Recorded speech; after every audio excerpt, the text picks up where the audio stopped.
Dans une grande ville moderne, entourée de gratte-ciel et de lumières étincelantes, vivait un homme que tout le monde connaissait, Elias. À seulement 34 ans, il était déjà milliardaire. Son nom apparaissait régulièrement dans les magazines économiques et sur les chaînes de télévision. On l'appelait « le génie des affaires ». Elias possédait des voitures de luxe aux vitres teintées, des villas à couper le souffle au bord de la mer, et même un avion privé. Là où il allait, les gens s'inclinaient presque devant lui, impressionnés par son succès. Beaucoup rêvaient de vivre sa vie. Mais peu savaient ce que cela coûtait à son cœur. Il s'apprêtait à se marier avec Clarisse, une femme d'une beauté éclatante. Elle avait des cheveux longs et brillants, un sourire parfait, et une allure qui faisait tourner toutes les têtes. Chaque fois qu'elle apparaissait aux côtés d'Elias, les photographes s'empressaient de capturer l'image du couple. Ils semblaient former le duo idéal, la richesse et l'élégance, la puissance et la beauté. Leur mariage était annoncé depuis des mois. Les médias en parlaient comme de l'événement le plus attendu de l'année. Les journaux titraient « Le milliardaire Elias épouse la splendide Clarisse ». Les chaînes de télévision faisaient des reportages spéciaux, montrant les préparatifs de la cérémonie, les décorations somptueuses et les listes d'invités prestigieux. Parmi les convives, on comptait des politiciens influents, des célébrités du cinéma, des chanteurs connus et des hommes d'affaires venus du monde entier. Le mariage allait se dérouler dans une immense salle décorée de cristaux et de fleurs rares importées d'Asie et d'Afrique. Les tables, recouvertes de nappes en soie, seraient chargées des plats les plus raffinés préparés par des chefs étoilés. Tout donnait l'impression d'un véritable conte de fées moderne.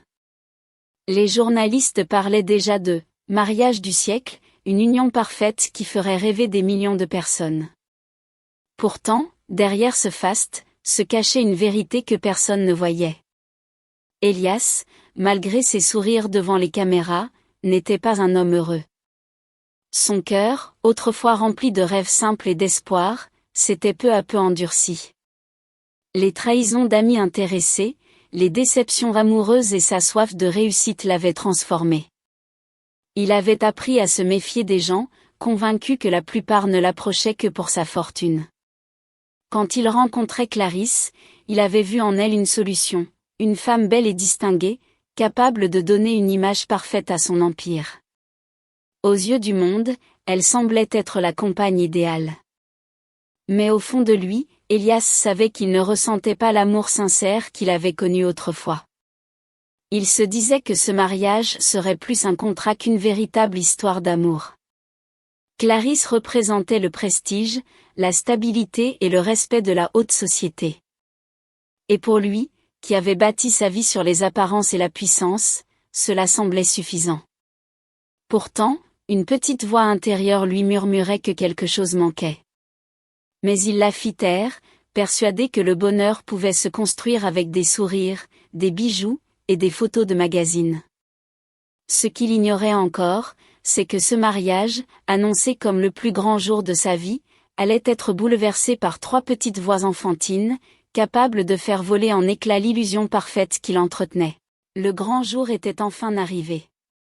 Dès le matin, les rues autour du lieu du mariage avaient été bloquées par des voitures de luxe et des gardes du corps en costume noir. Les invités descendaient de leur limousine sous le regard curieux des passants. Des caméras filmaient chaque détail, prêtes à diffuser l'événement en direct à la télévision et sur les réseaux sociaux. La salle où se tenait la cérémonie ressemblait à un palais de contes de fées. Les murs scintillaient grâce à des milliers de cristaux, et des fleurs blanches venues des 4 coins du monde tapissaient l'allée. L'air était parfumé par des roses rares, et une douce musique jouée par un orchestre remplissait l'espace. Les invités étaient assis, vêtus de leurs plus beaux habits. Tout semblait parfait.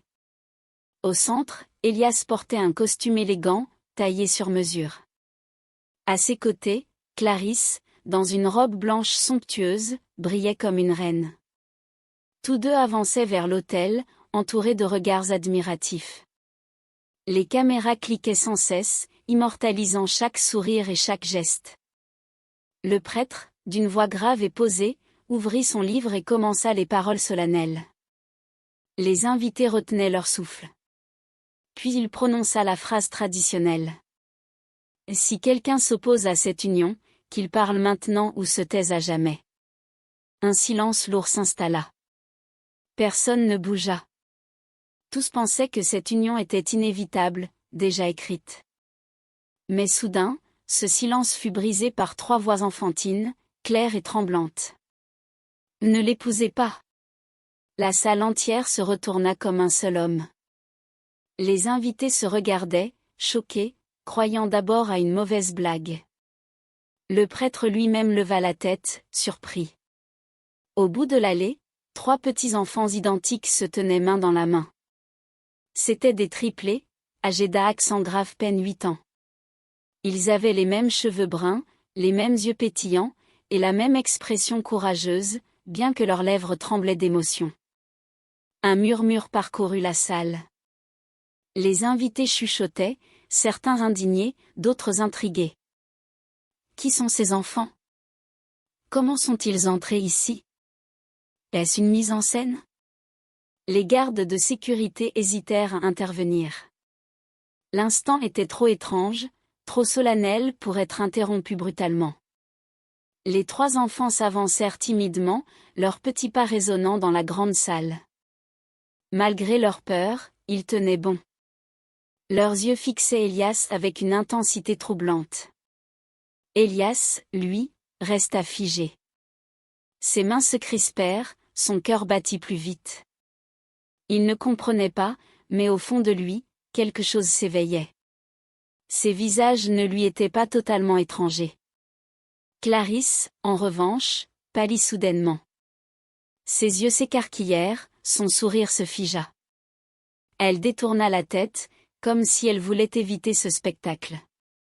Le prêtre, surpris, se tourna vers Elias et demanda. « Monsieur, connaissez-vous ces enfants ?» La salle retenait son souffle. Les caméras continuaient de tourner, capturant cet instant incroyable. Tout le monde attendait une explication. Qui étaient donc ces triplés pour avoir osé interrompre un mariage si prestigieux? Et surtout, pourquoi avaient-ils crié ces mots, « Ne l'épousez pas » Un silence pesant s'installa dans la salle. Les invités, d'abord amusés par ce qu'ils pensaient être une mauvaise plaisanterie, comprirent peu à peu que la scène était bien réelle. Les caméras, qui retransmettaient le mariage en direct, continuaient de filmer chaque seconde. L'instant, prévu pour être un moment de gloire, se transformait en un mystère embarrassant. Elias regardait les 3 enfants fixés sur lui. Ils se tenaient toujours main dans la main, serrés les uns contre les autres, comme pour se donner du courage. L'un d'eux, le plus audacieux, fit un pas en avant. Sa voix tremblait, mais ses mots furent clairs. « Nous sommes tes enfants, et elle n'est pas celle que tu crois. » Un frisson parcourut la salle. Des murmures s'élevèrent parmi les invités. « Ces enfants? Comment est-ce possible? C'est un scandale. » Clarisse devint livide. Ses mains tremblaient et elle tenta de garder son calme, mais ses yeux trahissaient une peur grandissante.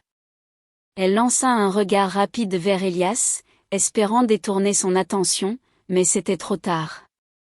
Elias, lui, sentit son cœur s'arrêter.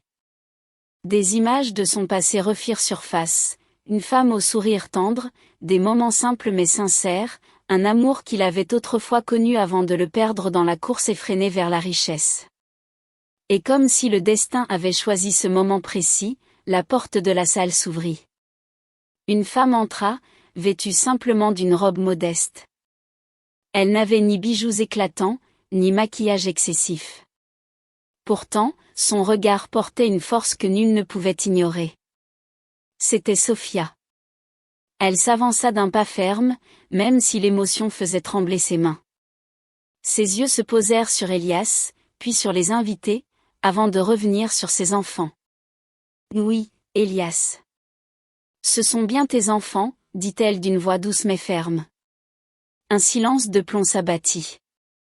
On n'entendait plus ni musique, ni murmure. Tous attendaient la suite. Sophia continua. Tu m'as aimé autrefois. Tu m'as promis des rêves, tu m'as parlé d'avenir. Mais tu m'as abandonné quand ton empire a grandi. Moi, je n'avais rien, sauf ces 3 trésors. Je les ai élevés seul, sans ton aide, sans ton nom. Ils n'ont manqué ni d'amour, ni d'éducation, mais ils ont toujours porté une blessure, celle d'un père absent. Ces paroles frappaient chaque cœur présent dans la salle. Même ceux qui n'avaient jamais cru aux histoires d'amour étaient émus par sa sincérité. Élias sentit son visage brûler de honte. Il avait tout bâti, des tours de verre, des comptes en banque colossaux, une réputation internationale, mais il avait laissé derrière lui ce qui comptait le plus, une famille. Clarisse, incapable de supporter plus longtemps cette vérité, serra les poings et murmura. C'est ridicule. Ce n'est qu'une mise en scène. Mais son masque s'était fissuré. Ses yeux fuyants, son air nerveux, tout prouvait qu'elle n'était pas la femme sincère qu'elle prétendait être. Le regard d'Élias passa de Clarisse à Sophia, puis au triplé. Son cœur, endurci par les années, se mit à battre différemment. Pour la première fois depuis longtemps, il ne pensait plus à son image, à ses affaires, ni à l'opinion du monde.